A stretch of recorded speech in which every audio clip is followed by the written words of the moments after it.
me, we're on the way to New York City. Take my hand and see, Manhattan never looked so pretty. Travel light and see the world right, you'll never know if you never go. So run away with me and say hello to New York City.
So, for today's video, ipagpapatuloy ko lang po yung aking nasimulan na paggawa ng DIY ice cream using creme densada and coffee. Ayan, yun po yung aking main ingredients. And then, for today, for this afternoon, chichika ko lang muna sa inyo na ginawa ko siya 2 days ago, I guess. And ngayon ko lang siya titikman, so na frozen na siya. And sobrang frozen yan ng ice cream ko.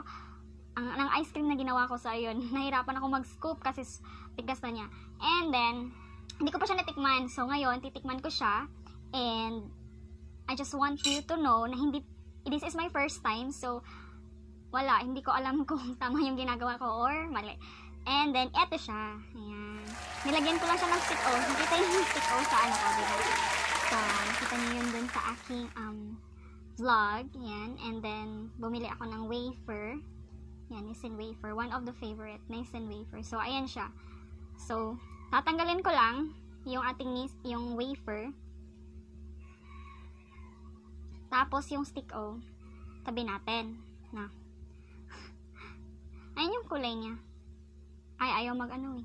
Basta coffee. Ayan, coffee flavored. Ano yung coffee? Nescafe original. Ayan. Commercial break. Sandali, no? So, smell ko lang. Mas na-smell ko yung stick-o. Konti lang kasi yung nilagay ko na coffee. Dapat pala dinamihan ko, diba? So, we will try. Oh my God. What was that? Charot. So, titikman ko. Sure, no? Nakabahan ako sa ginagawa ko sa buhay.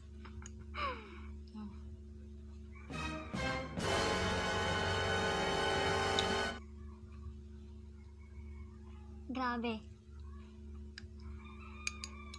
Gagawin ko na to palagi. Hindi ko ma-explain yung sarap. Shit. Natatawa ako. Sarap. Sobra.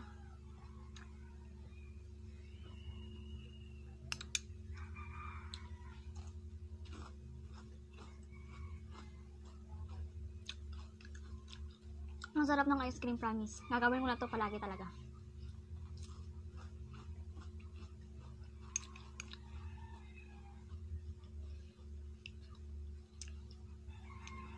Dati ko pa siyang gustong gawin. Yung ice cream nga. Kaya lang, wala kaming, yung electric mixer, yun, wala kami nun. So, I searched kung pwede yung blender. And then, meron palang, ang dami palang gumagawa. Kaya lang, when ginawa ko na siya, kapag yung electric mixer yung ginamit mo, nagvo-volume up yung cream. Tama ba? Cream. Nagvo-volume up yung cream. Pero, pag blender, hindi eh. So, kung ano lang yung dami ng milk na ginamit mo, yun lang din yung ice cream na, ano mo, gagawa mo. Hindi katulad nung sa electric mixer na nagvo-volume up talaga yung cream. Ano ba? You also may explaining. Basta. Sarap ng ice cream.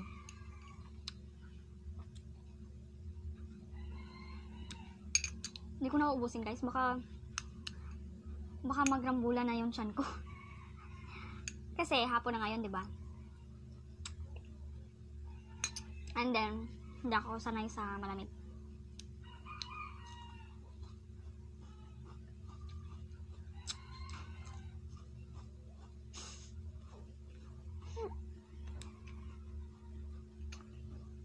Stick o mukbang.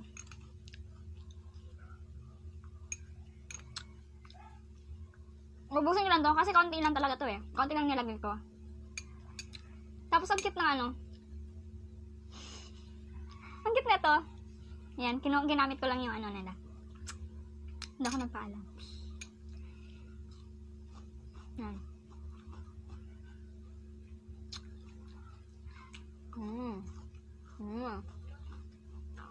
Siguro natatakam rin kayo, no? Natatakam. Tama ba?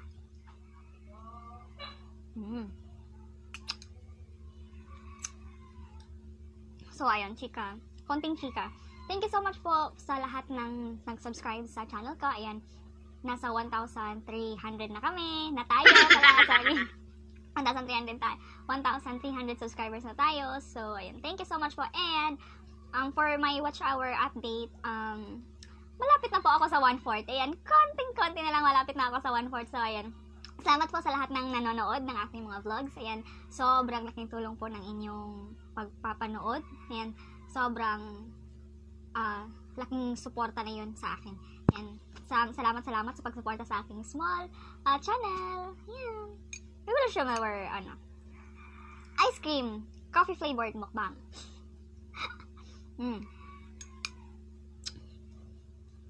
Another chika. Nung araw na ginawa ko to, dapat 4 hours, diba? Pwede na siyang kainin or overnight. Kaya lang, unwell yung mga tao and ayaw ko namang kumain ako lang. Kasi baka maubos ko. Yun yung inaano ko, baka maubos ko. Diba dapat share. So, ayun. Share your blessings! Shout out sa sponsor ng mga ingredients ko. Thank you, kuya. Salamat, kuya. Lapit na siya maubos, guys.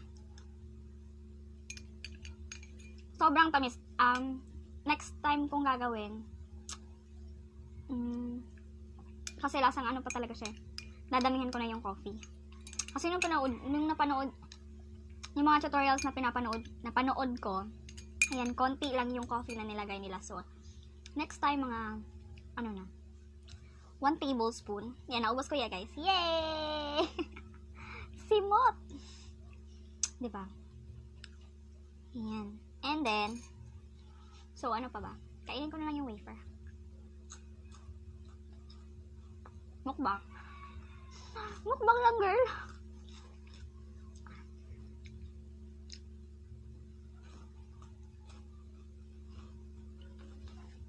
Happy New Year para sa lahat. Happy New Year to my family. Shout out dyan sa, sa mga kabarangay ko. Pilong. Ayan. Sa lahat ng nanonood dyan sa amin. Kapitbahay ko. Mga pinsan ko.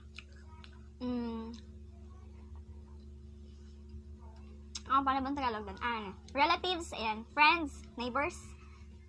Thank you so much po for your support. Charot, no? Charot. Pero malay mo, baka naman. Isang awo naman dyan. Oh. Kailangan ko ng tubig, kaya lang. Nasa labas yung tubig ko. So, ayun. Thank you so much po for watching. And I hope nagustuhan niyo ang video na ito. And if you haven't subscribed yet, please hit that subscribe button and ring the notification bell para updated ka sa aking mga susunod na videos. This is Mark Harbalingit Bunyao saying, live your life to the fullest. Tama ba? Live your life to the fullest. And thank you so much for watching. Bye-bye!